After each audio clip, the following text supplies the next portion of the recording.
Buenos días, mi nombre es Pamela Rivera Fragoso y el día de hoy hablaremos sobre el tratamiento farmacológico de la diabetes mellitus. Específicamente nos enfocaremos a los inyectables. Los temas a tratar en esta presentación serán los siguientes.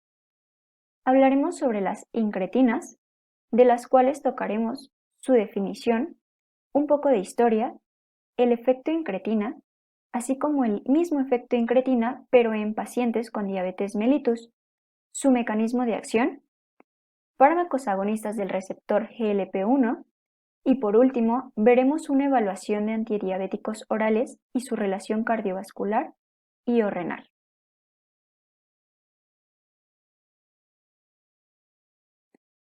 Para comenzar esta presentación, hablaremos un poco sobre la diabetes mellitus como recordatorio. Esta va a ser una enfermedad crónica que aparece cuando el páncreas no produce insulina suficiente o cuando el organismo no utiliza eficazmente la insulina que produce, dando lugar a un estado de hiperglucemia. La diabetes mellitus constituye un problema de salud pública, no solo por la mortalidad que ocasiona, sino también por las limitaciones en la calidad de vida que le va a imponer a nuestros pacientes. Es importante tener en cuenta que el control de la secreción de insulina y de glucagón por las células del islote pancreático depende principalmente de la glucosa circulante, pero además van a intervenir otros estímulos como son los aminoácidos, estímulos nerviosos, y ahora también se conoce el efecto de algunas hormonas producidas por el tracto gastrointestinal, las cuales veremos a continuación.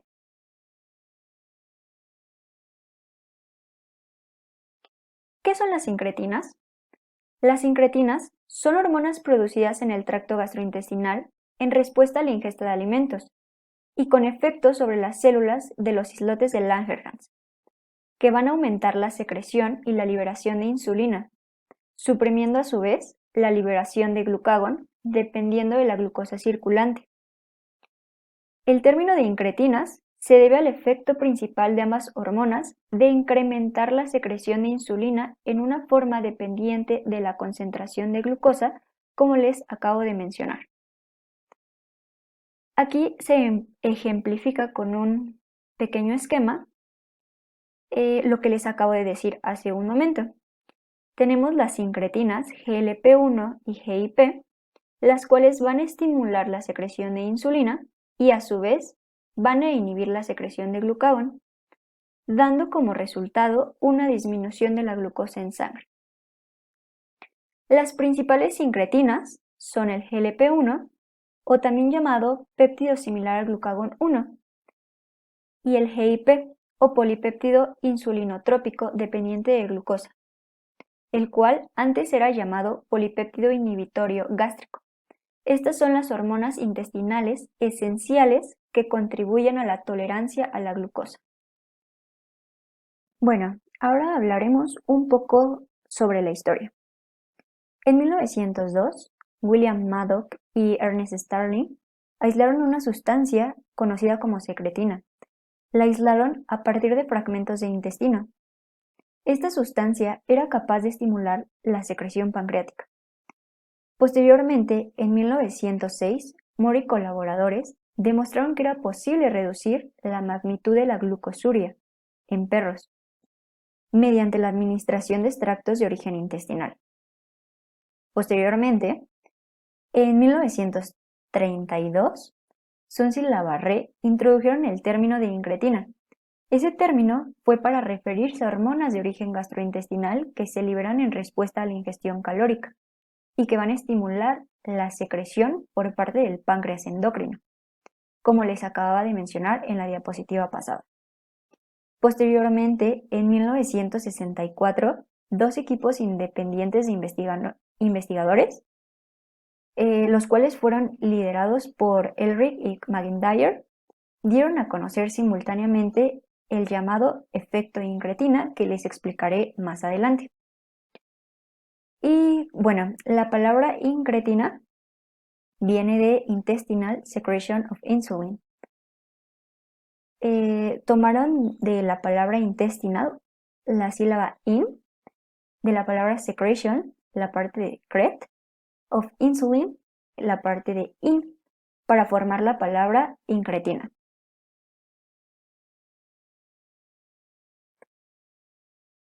Ahora, el efecto incretina consiste en la mayor liberación de insulina por el páncreas cuando el estímulo de glucosa es gastrointestinal, comparada a cuando el estímulo es endovenoso. Es decir, que la secreción de insulina es mucho mayor cuando la misma cantidad de glucosa es administrada por vía oral comparada con la administración por vía intravenosa. Esta respuesta aumentada a la glucosa oral se ha interpretado como una indicación de que la absorción digestiva de glucosa estimula la liberación de hormonas y otros mecanismos que en última instancia van a aumentar la sensibilidad de las células beta a la glucosa. El péptido similar al glucagón parece ser el mayor responsable del efecto incretina sobre la función de las células beta pancreáticas y por lo tanto este fue propuesto como un agente terapéutico potencial en la diabetes mellitus tipo 2. Ahora, el efecto incretina se puede aumentar de dos formas principalmente, con análogos de péptido similar al glucagón y al inhibir una enzima llamada dipeptidil peptidasa 4.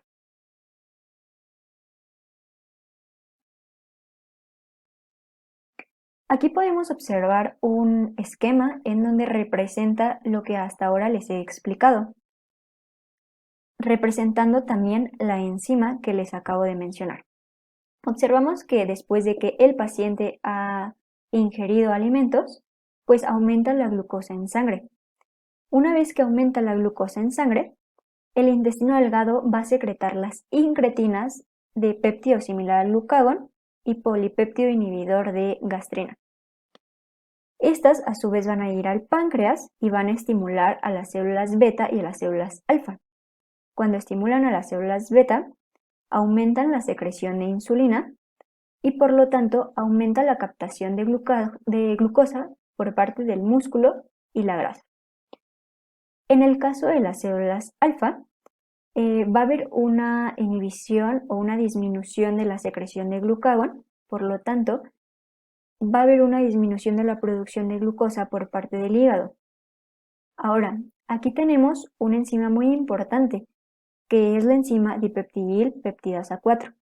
Esta se va a encargar de inhibir o inactivar a las dos incretinas. Por lo tanto, este ha sido considerado un blanco farmacológico, ya que si inhibimos a esta enzima, pues va a aumentar la cantidad de incretinas.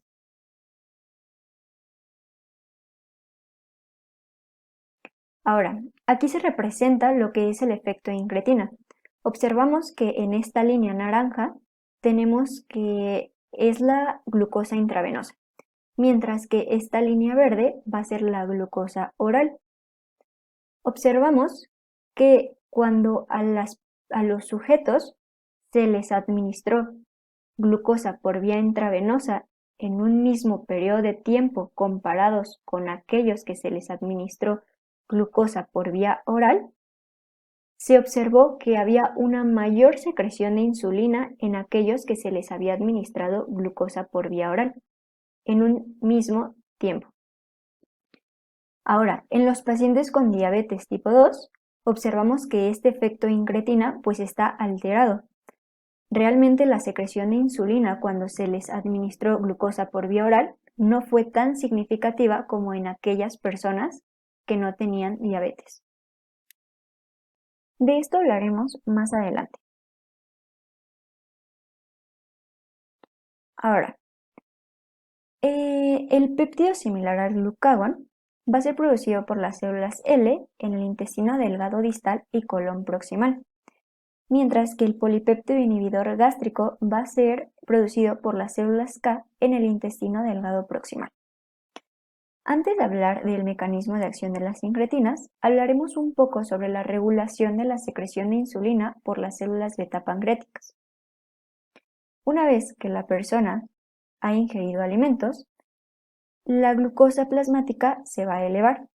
Esta glucosa va a entrar a las células beta a través del transportador GLUT. Posteriormente, la glucosa pasa a la glucólisis y el ciclo respiratorio, donde se producen por oxidación varias moléculas de ATP de alta energía, como podemos observar aquí. Los canales de potasio, dependientes de los niveles de ATP, se cierran y la membrana se va a despolarizar. Con esta despolarización, los canales de calcio dependientes de voltaje se abren y el calcio va a entrar a la célula. Este calcio va a estimular la exocitosis de la insulina almacenada, como podemos observar aquí. Esto a grandes rasgos. Ahora, ¿qué va a pasar con las incretinas? Las incretinas se unen a través de los receptores específicos de péptido similar al glucagón 1, tanto en las células beta y alfa. Estos receptores van a pertenecer a la familia de receptores heptahélicos de membrana que están acoplados a proteína G.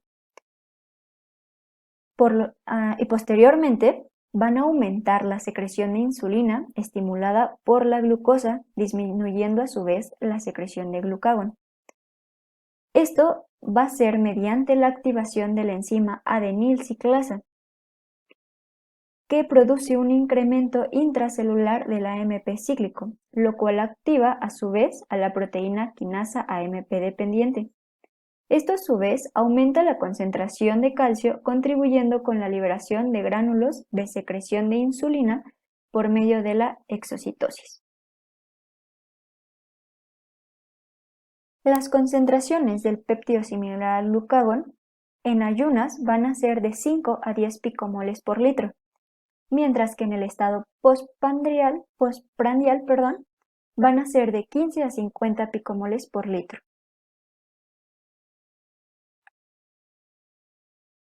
Ahora, estos receptores también se encuentran en diversos tejidos del organismo, como son el páncreas, tracto gastrointestinal, sistema nervioso central, corazón y tejido adiposo, en donde van a tener diversos efectos.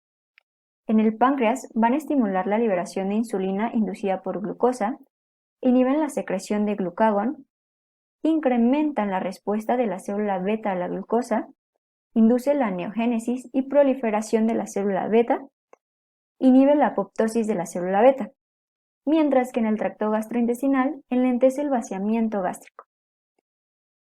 En el sistema nervioso central va a disminuir la sensación de apetito, además va a promover la saciedad e incrementa la sobrevida de las neuronas, por lo tanto van a ser neuroprotectoras las incretinas.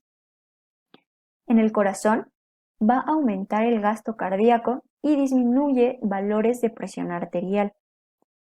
Por otro lado, en el tejido adiposo va a tener acciones lipogénicas similares a la insulina. Estos son los principales efectos metabólicos de las incretinas.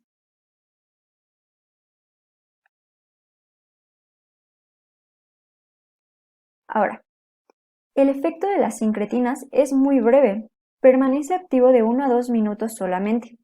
Esto va a ser debido a que inmediatamente después de ser liberadas a la circulación, son inactivadas por la enzima dipeptidilpeptidasa 4, como les había mencionado en un esquema anterior. Esta inactivación realizada por las enzimas va a ser un objetivo terapéutico, ya que si bloqueamos su efecto, la vida media de ambas hormonas gastrointestinales será más prolongada, y así su acción se llevará a cabo con mayor eficiencia. Por lo tanto, las estrategias terapéuticas para la diabetes mellitus 2 en el campo de las incretinas van a estar enfocadas en el uso de análogos del péptido similar al glucagón e inhibidores de la enzima dipeptidilpeptidasa 4 principalmente. Y aquí observamos otro esquema que ejemplifica ahora a esta enzima dipeptidilpeptidasa 4, ya que como dice aquí en este esquema, va a degradar rápidamente a las incretinas. En este caso, estos puntitos blancos están representados como las incretinas.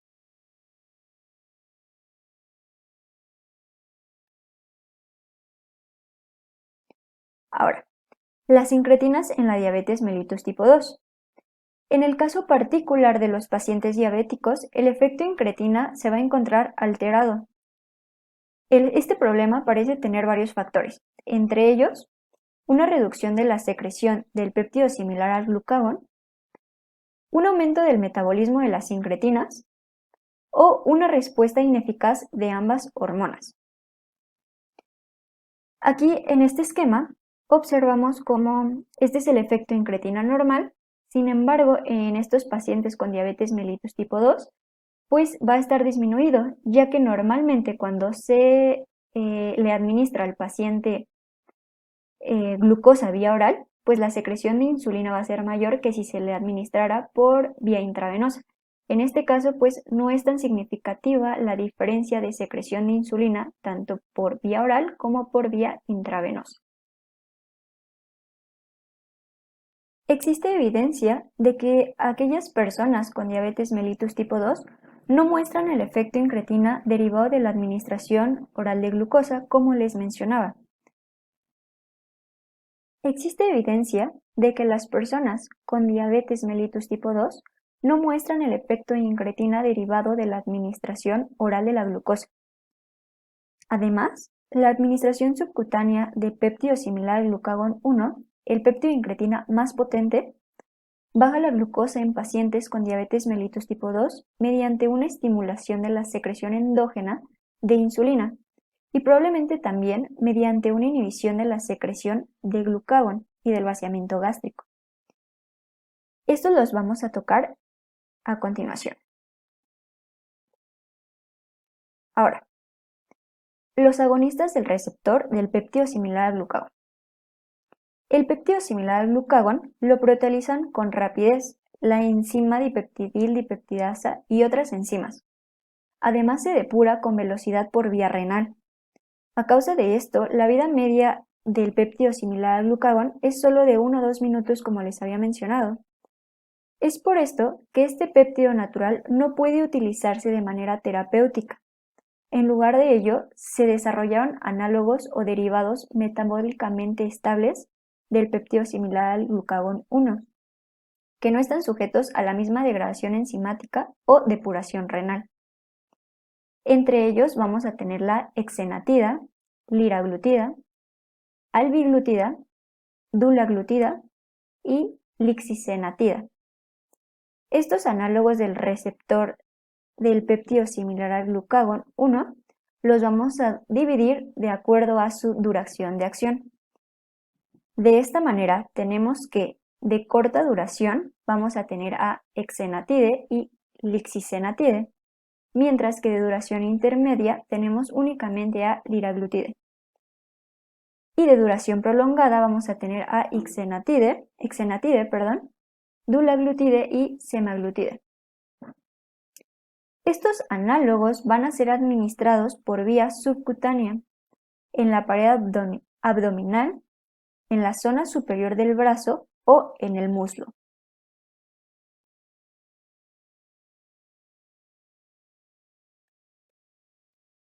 Ahora, comenzaremos con la hexenatida. Este va a ser una versión sintética de un péptido detectado originalmente en la saliva del monstruo de Gila, llamado hexendina 4. Tiene 53% de homología secuencial con el péptido similar al glucagón. Además, este péptido es un potente agonista del receptor del péptido similar al glucagón. Es importante tener en cuenta que no es metabolizado por la enzima dipeptidil peptidasa 4 y por lo tanto tiene una actividad prolongada después de la inyección. Este está aprobado para ser utilizado como monoterapia y como terapia adicional en pacientes con diabetes mellitus tipo 2, pero en aquellos que no alcanzan las metas glucémicas con otros fármacos. Se va a administrar como inyección subcutánea 2 veces al día. Generalmente se va a administrar antes de las comidas. Este fármaco se absorbe rápidamente. Además alcanza las concentraciones pico en 2 horas aproximadamente, teniendo un tiempo de vida media en plasma de 2 a 3 horas.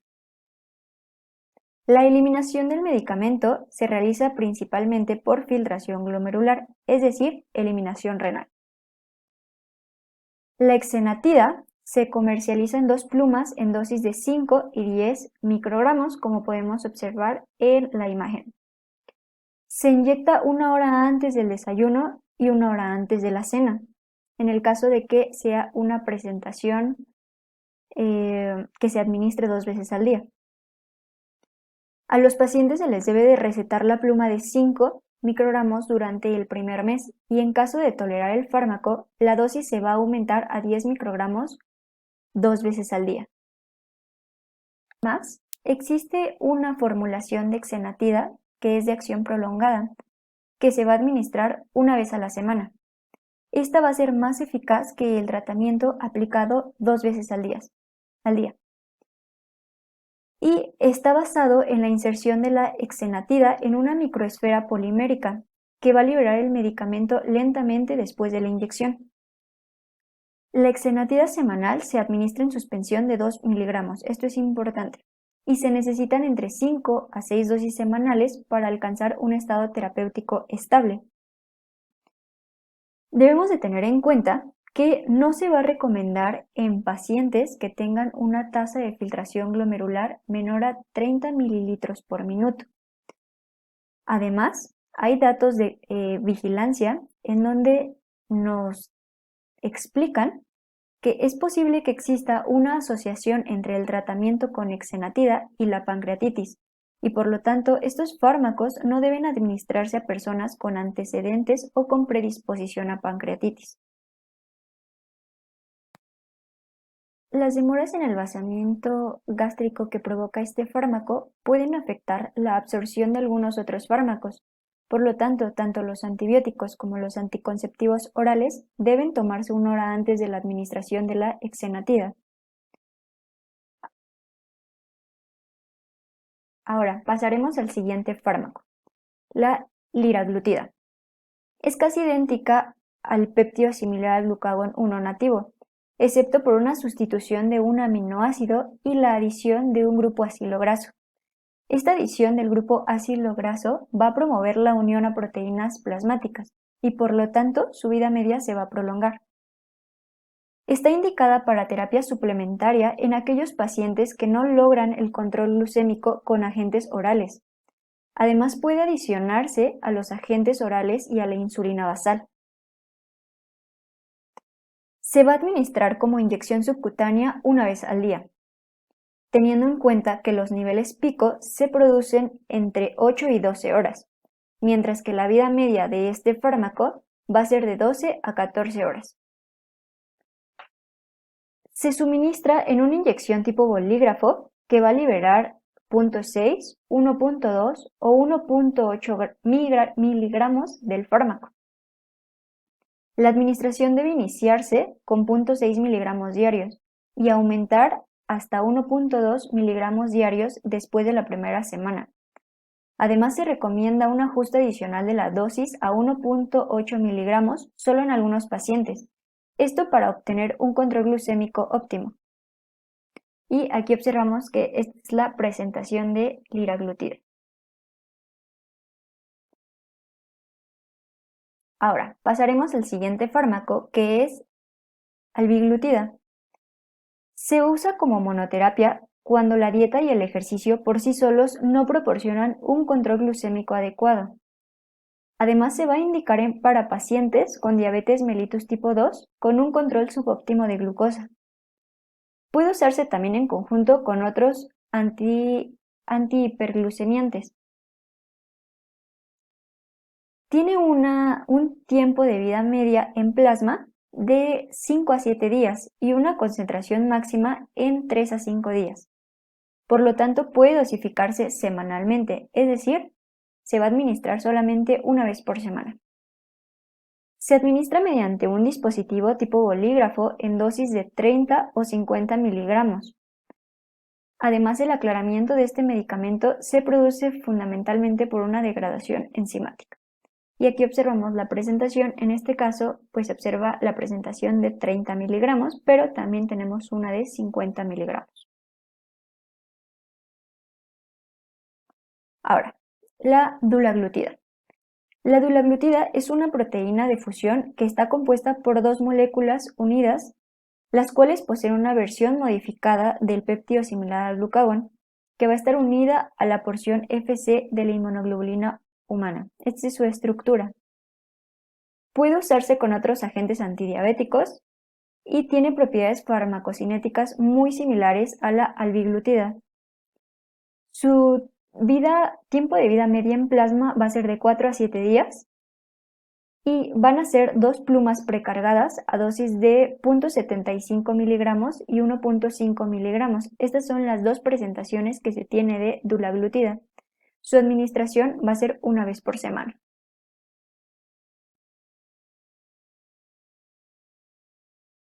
Ahora, pasaremos a la lixisenatida, la cual es una forma ligeramente más larga de la exendina 4.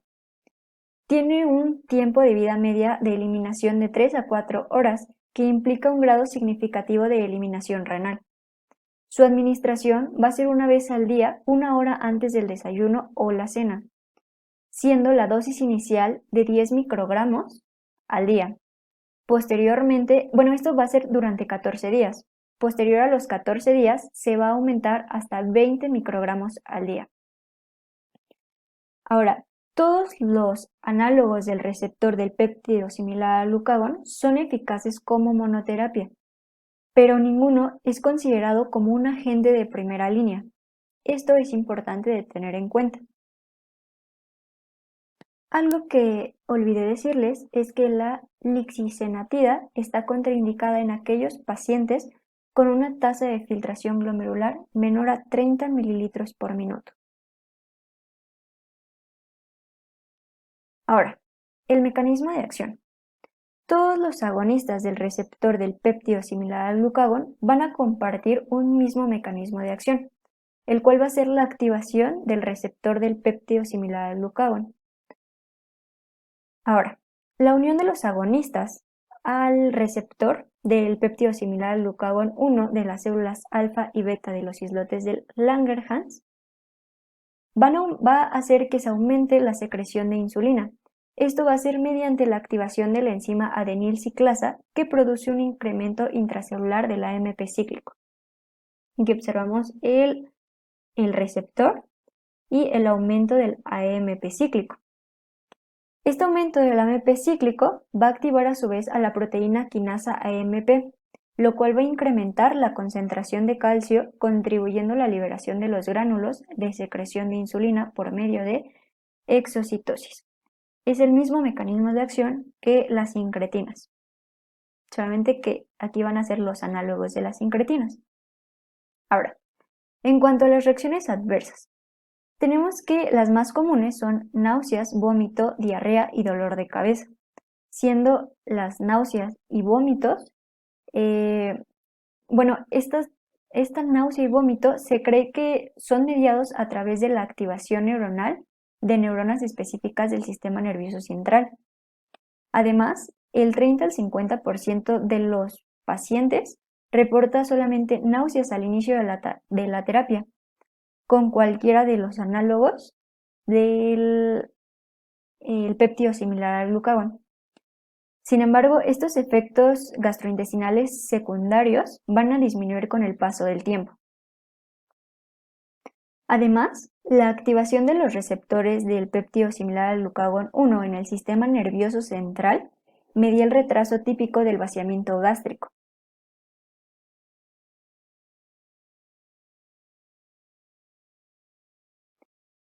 Ahora, el receptor del péptido similar al glucagón va a ser expresado por las células C tiroideas, y aunque no existe una asociación clínica establecida con el carcinoma medular de la tiroides, los agonistas del péptido similar al glucagón 1 no deben administrarse a estos pacientes. Y aquí tenemos una tablita que ejemplifica pues todo lo relacionado a los agonistas del receptor. Observamos pues el mecanismo de acción, que va a incrementar la insulina y disminuye la secreción de glucagón, además retrasa el vaciamiento gástrico y contribuye a la saciedad, Esto es en general todos los agonistas del receptor del péptido similar al glucagón. Además, las ventajas de este fármaco, pues es que van a tener una pérdida de peso y no van a causar hipoglucemias. Algunas de las desventajas van a ser que, pues, la forma de administración es por medio de una inyección subcutánea, van a tener náuseas al inicio del tratamiento y aumenta el riesgo de hipoglucemia con los secretagogos de insulina. Aquí algunas contraindicaciones, esto es en general, pero pues las contraindicaciones están también, pues son prácticamente como por fármaco, pero en general, pues está indicado en enfermedad renal y en carcinoma medular de la tiroides, como les acabo de mencionar. Además, con estos fármacos existe una reducción de entre 0.5 y 1% de la hemoglobina glicosilada.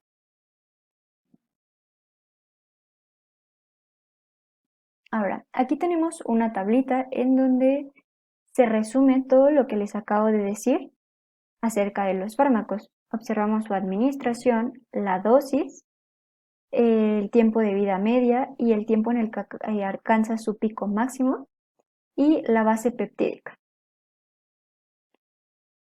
Es importante tener en cuenta que la hipoglucemia asociada al tratamiento con agonistas del péptido similar al glucagón 1 es rara.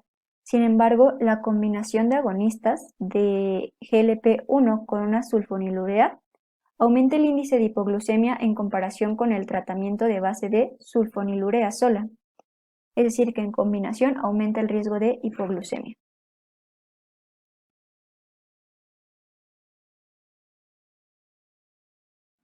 Aquí observamos otro esquema en donde ejemplifica todo lo que hemos hablado hasta ahora y todos los efectos, ya sea los efectos mediados por el péptido similar al glucagón 1, así como los efectos sobre otros sustratos, dando lugar a una protección y reparación de la función cardíaca, vascular, endotelial y aterosclerosis de estos fármacos.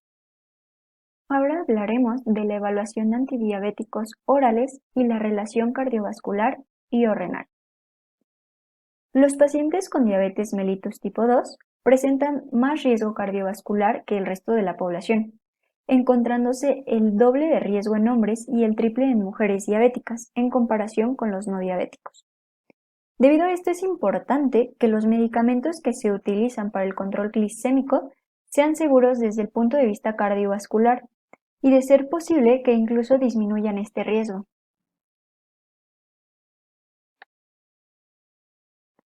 Aquí tenemos una clasificación de los antidiabéticos orales en general. Tenemos a los secretagogos de insulina, como son las sulfonilureas y las meteglinidas, sensibilizados de insulina, como son las biguanidas y tiazolidinedionas, aquellos inhibidores de la alfa-glucosidasa, y referente al sistema de incretinas tenemos a los inhibidores de la enzima dipeptidil peptidasa 4. Además, tenemos aquellos fármacos que inhiben la reabsorción renal de glucosa, como son los inhibidores de SGLT2. Comenzaremos hablando de la metformina. En un estudio de United Kingdom Prospective Diabetes Study, o UKPDS, un subgrupo de pacientes obesos, donde 342 de ellos recibieron metformina y 951 insulina o sulfonilureas, se encontró una disminución de un 39% del riesgo de infarto agudo al miocardio en el subgrupo que utilizó metformina versus el grupo convencional. Además, el estudio de COI, el cual es un estudio randomizado, controlado con 390 pacientes, se comparó metformina versus insulina en un seguimiento de 4.3 años. También se encontró una disminución del 39% en el conjunto de eventos macrovasculares en los pacientes que utilizaban metformina. Tiene un beneficio potencial para prevenir o retardar el desarrollo de la enfermedad cardiovascular aterosclerótica. Sin embargo, cuando hay compromiso de la función renal, la metformina tiene mayor riesgo de acidosis láctica. Por lo tanto, se aconseja suspender en caso de que la creatinina sea mayor de 1.5 miligramos sobre decilitro en hombres o mayor de 1.4 miligramos sobre decilitro en mujeres, o usar mitad de dosis con filtrados glomerulares entre 30 y 45 mililitros por minuto. Además, se debe suspender si la tasa de filtración glomerular es menor a 30 mililitros por minuto.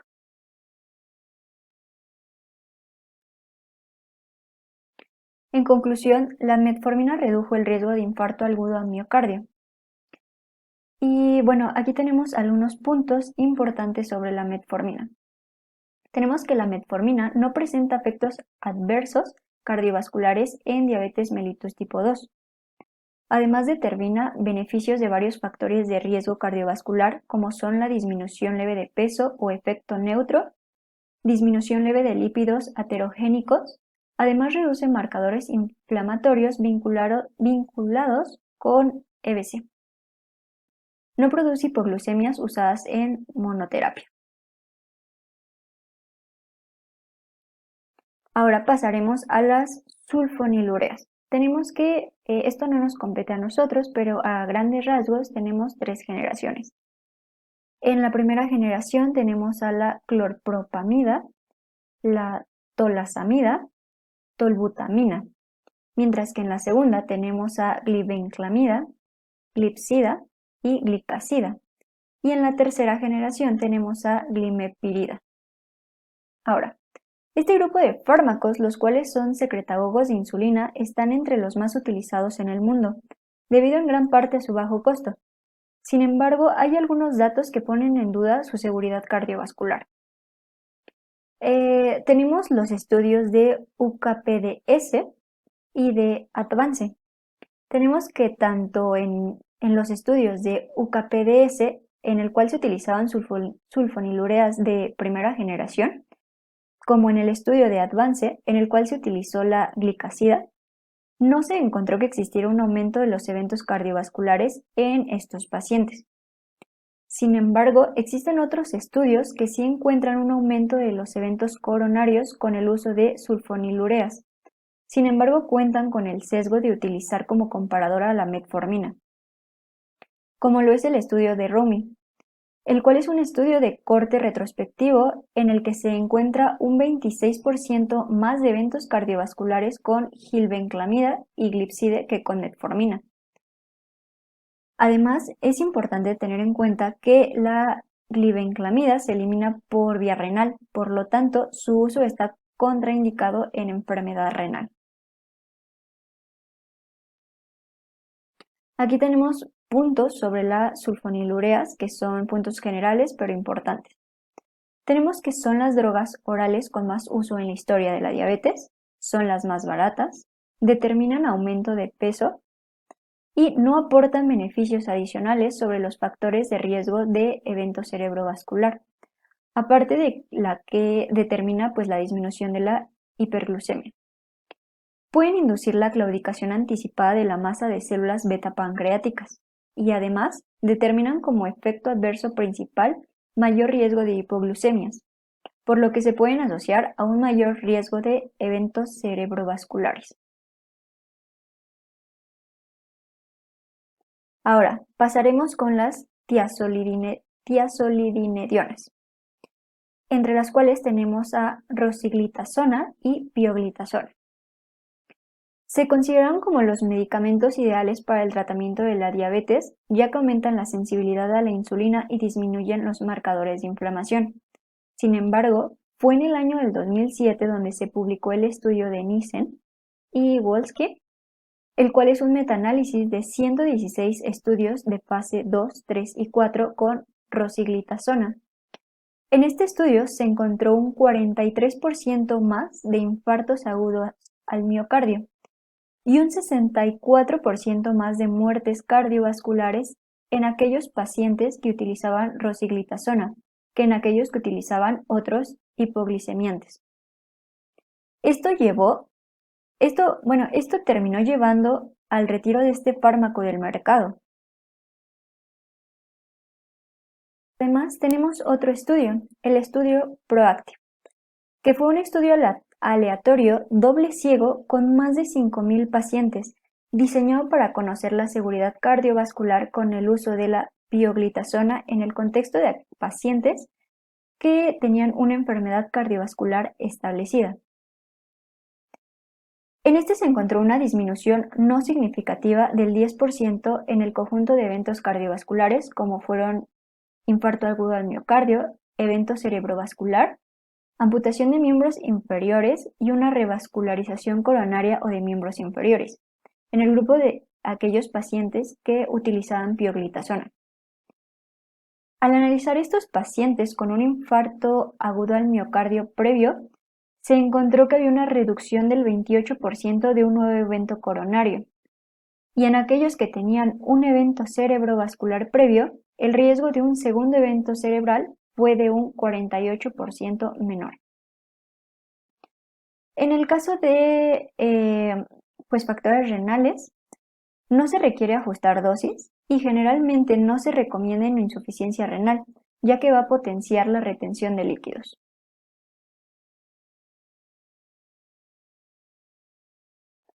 Ahora pasaremos a los inhibidores de la enzima dipeptidilpeptidasa 4, los cuales tenemos a la sitagliptina, vildagliptina, saxagliptina y linagliptina. Tenemos que aumentó del 21% de riesgo para falla cardíaca en un estudio que se realizó. Por lo tanto, se debe de tener cuidado con el uso de saxagliptina en los pacientes con daño al miocardio o insuficiencia cardíaca, siendo el resto de los inhibidores de la dipeptidilpeptidasa 4 seguros. Entonces solamente hay que tener cuidado con la saxagliptina. Ahora, con la mayoría de los inhibidores de la dipeptidilpeptidasa 4, a excepción de la linagliptina, debe ajustarse la dosis en presencia de insuficiencia renal. Esto es muy importante de tener en cuenta para aquellos pacientes que tienen enfermedad renal. Respecto a los inhibidores de SGLT2, se realizó el estudio en pareja, en donde se observó un beneficio cardiovascular con el uso de un antidiabético oral, la cual era empagliflozina, en dosis de 25 miligramos. Se observó que produjo una disminución del compuesto de eventos cardiovasculares como son infarto agudo al miocardio y evento cerebrovascular.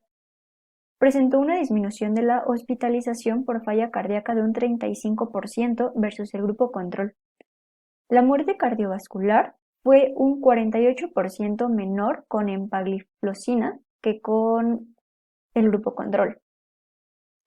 Todavía no está claro si la reducción de la muerte cardiovascular se aplica a toda la clase de SGLT2 y si se aplica a todos los pacientes con diabetes mellitus tipo 2 o solamente se aplica con aquellos pacientes que tienen una enfermedad cardiovascular establecida. Tenemos también que al inhibir la reabsorción de sodio del túbulo contorneo proximal, estos fármacos determinan una leve depresión del volumen intravascular y por ello una disminución de la presión arterial de aproximadamente entre 4 y 6 y 1.2 milímetros de mercurio. Estos fármacos tienen un beneficio para prevenir o retardar el desarrollo de la enfermedad cardiovascular aterosclerótica e insuficiencia cardíaca, específicamente los fármacos de empagliflozina y canagliflozina. Estos fármacos están contraindicados en insuficiencia renal moderada y es necesario ajustar la dosis. Y referente a la enfermedad renal diabética, se menciona que tienen un beneficio en la progresión. Aquí observamos una tabla en donde se resume todo lo que les acabo de mencionar y el tipo de estudio que se realizó para llegar a las conclusiones que les mencioné en las diapositivas pasadas. Se observa el fármaco con el cual se realizó el estudio, el tipo de estudio, las características de los pacientes. Observamos que la mayoría ya tenía una enfermedad cardiovascular establecida y pues en resumen los resultados de los eventos que se observaron.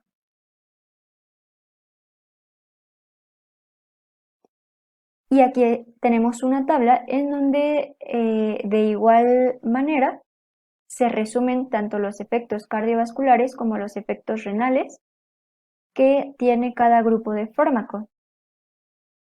Es igual un resumen de lo que les acabo de mencionar en la presentación. Estas son las bibliografías de las cuales se extrajo la información y sería todo de mi parte. Gracias por su atención.